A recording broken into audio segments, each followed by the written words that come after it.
Good morning. My name's Steve Drennan. I'm the Staff Sergeant with the Guns and Gangs Unit, Calgary Police Service. Could you just go ahead and spell that first? Yep.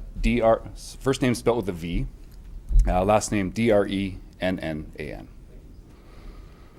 And this morning I'll just read a little press release here and then answer your questions, I guess. So,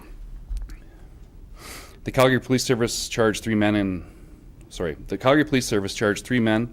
with conspiracy to commit murder. This was a complicated investigation that utilized several areas of the service and took over 6 months to conclude. This is an indicator of the level of work done by CPS to suppress gang activity and to enhance the public safety of the citizens of Calgary. The trio is alleged to have conspired to kill another man who is currently serving a lengthy prison sentence for an unrelated shooting. All four are known to CPS Guns and Gangs Unit. As a result of the investigation, 3 Calgary men were arrested on Friday, April 26, 2013, and are now facing charges in connection with the plan. Tron Min Nguyen, age 29, was arrested in Saskatoon, and this was done with the assistance of the Saskatoon Police Service. He has been charged with conspiracy to commit murder. Henry Lee Nguyen, age 26, was arrested in Calgary and is charged with conspiracy to commit murder. Byron James Bala, age 26, was arrested in Calgary and is also charged with conspiracy to commit murder. All 3 of these accused have been remanded in custody and are scheduled to appear in Calgary Provincial Court tomorrow, Friday, May 3rd, 2013. In addition to these conspiracy charges, Henry Nguyen faces charges in relation to a public safety warrant that was executed at a residence in Southwest Calgary. During this warrant, officers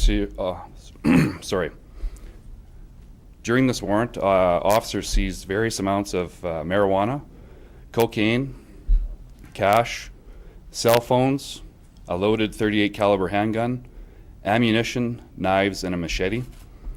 Henry Nguyen is also charged with numerous drug and weapons-related offenses in relation to this warrant.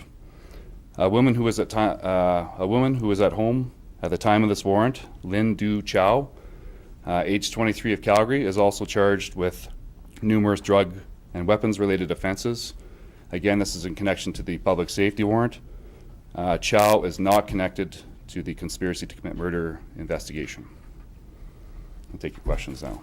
Is the target of the plot, you said he's serving a lengthy sentence, was he going to be targeted while inside an institution, or is this someone who would have been on stat release or parole? This, I don't know the status of what he was at the time that this plot was concocted, but I can tell you he was not in jail at the time. Did the plot continue though, like as he was in jail, that they were trying to revamp it? Not to my knowledge. The investigation was lengthy and complicated. That's the reason why it took so long to conclude. We feel that the threat to him was discontinued once he went to jail. Can you say, like, did you have extensive, what kind of evidence would have you had? And I know you don't want to compromise the court. Yeah. Can you generally speak? So it's before the courts. I can't comment on the evidence that we have, but I can tell you that through the investigation, we were comfortable with laying these conspiracy to commit murder charges against these 3 gentlemen. Did you make the target aware of the threat and have to take any protective measures in the interim before he went to jail? Yes, so part of the ongoing suppression efforts that we undertake with Guns and Gangs Unit includes some of these unique investigations and investigative techniques that we take on. Along with that, and in this particular case, a duty to warn was completed with the intended victim of this crime. Did he accept any sort of protection? Sometimes these guys tend not to take it seriously and just leave it to the fates. People that are involved in gang activity and the organized crime lifestyle understand that they've placed themselves in this situation. In this particular case, he took the information that we gave him, and we're not sure what he did with that. When was the murder supposed to happen then? This investigation began in September, and it was around that time that the alleged plot was supposed to take place. And when did this individual end up in jail, and is that for a gang-related crime? I can't comment on whether it was a gang-related crime or not that he went in jail for. And sorry, can you repeat the question again? When did he go to jail? Sorry. He went to jail in early December. Was this like an elaborate plot, or was it we go outside and shoot him, or was it actually like pretty in-depth? Got 3 people and you guys are following him for a while. Well, I'll say this. We do have exactly what you said. We do have 3 people that are charged with conspiracy to commit murder. It's not a charge that we see very often. So there was some planning involved, and I won't speak to how elaborate it was, because that's going to speak to the evidence that you'll hear it in the court case, I'm sure. So But wasn't how it- common is it to actually get ahead of this kind of stuff, especially with gangs where either side's going to help you guys anyway, to actually be able to get insight into a plan well ahead? Yeah. Again, that really speaks to the dedication for the Guns and Gangs unit to undertake some of these very complicated investigations, and I can't speak to the investigative techniques or the evidence that was garnered. That's before the courts now, but suffice it to say, they're very complicated, and it requires the dedication of a lot of officers to complete the investigation. So this investigation didn't necessarily stop the plot, his going to jail probably stopped the plot? There's a combination of a couple things in there, but the suppression tactics that we undertook with the victim, with the duty to warn, keeping in mind the safety of the citizens of Calgary, we were comfortable at that time to continue the investigation until we were sure that we had enough evidence to lay this charge. What does taking these 3 players and the other people off the street do to the kind of war that's going on between these people? So these 3 individuals, I think, are significant in the organized crime world in Calgary, and again, this is just one step in trying to take apart these organizations and dismantle them. To just ask it a different way, maybe are we seeing a resurgence in organized crime, and is that a concern for the CBS? The organized crime has always been there. I know that over the last few years we've seen less overt acts of violence out in the public, but these players were still there. Some of them are in jail. Some of these players that we've seen over the years are in jail.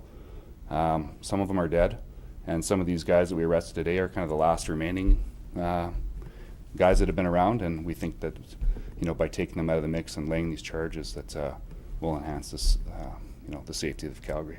We just recently saw a stabbing related to some of these players in these gangs. So with this, does this help in maybe preventing any kind of retaliation for that? I would say the 2 investigations are separate, but the players in this conspiracy to commit murder investigation are associated with people from the other investigation. So I would say that it definitely doesn't help that investigation, but it does enhance our safety, and hopefully what it does is help prevent any further acts of violence in the streets. Bearing in mind your caveat about not being able to speak too specifically in the evidence, is there any indication, though, you can give us about how close this may have been to being carried out or executed? Was there any physical evidence in terms of changes of clothes or stuff that they gathered to actually go out and commit the crime? I'd love to answer that question for you, but I can't. That will come out in the evidence when it goes to trial. Can you say that, was this potentially going to be a public thing? We've seen a lot of those, So yeah, I'll say that that the plot was to be carried out in a public place, which again is very concerning to to the Calgary Police Service, and that's why we entered into this investigation. Can you say how you first came onto this though? Like, was it information given to you, or was it police investigation that led to this? No, we received some information, and obviously due to the seriousness of the information we received, we acted on it quite quickly and continued. That was the beginning of the investigation, so it's taken this long to wrap it up. So it was a tip to the It was information received from a member of the public to the police service. was it from one of the gang? I can't say. What was his reaction when you told him that it came from a warrant? The victim? Yes, the victim. You know, the victim, I don't think was overly surprised that he's received this duty to warn, that there's a threat against his life. I think most of these guys understand that that comes with part of the lifestyle that they live. So what can we expect to see next? As far as this, Die off for a little as far as this investigation or the Calgary scene in general. Yeah. Well, like I mentioned before, I think if we roll the clock back 10 years, we've got certain players that have been in play that whole time. Some of them, many of them are in jail due to other investigations, and some of these last remaining people are still trying to go about their business and make that part of their lifestyle. So by taking these 3 players out, we've put a major dent in that, and moving forward, we look at other players that are in that criminal element or organized crime world and continue to suppress their activities as well. I think sometimes people do get caught up that they're killing each other, but they forget that they're involved in the drug trade. Can you kind of say how these players are involved in that bigger picture? Sure. A lot of what these groups of people are doing are making money through illicit drug trade. So the ways they protect themselves, they arm themselves with weapons, they commit acts of violence to protect certain drug lines. And like I said, in the past we've seen fairly overt instances where that happens. And then sometimes that turns into personal vendettas. So I also think it's important to say with, in this particular case, we are talking about organized crime group, unorganized crime group. So it's not for the, they weren't talking just a general member of the public. So. How old is the victim? It's a good question. I don't know. Sorry. That's good. Go with male though, adult male? You can go with that out, Mel, yes. Sorry, just clarify, I know Jason asked this earlier, you had the duty to inform, you did not have any protection from police, or did you offer that?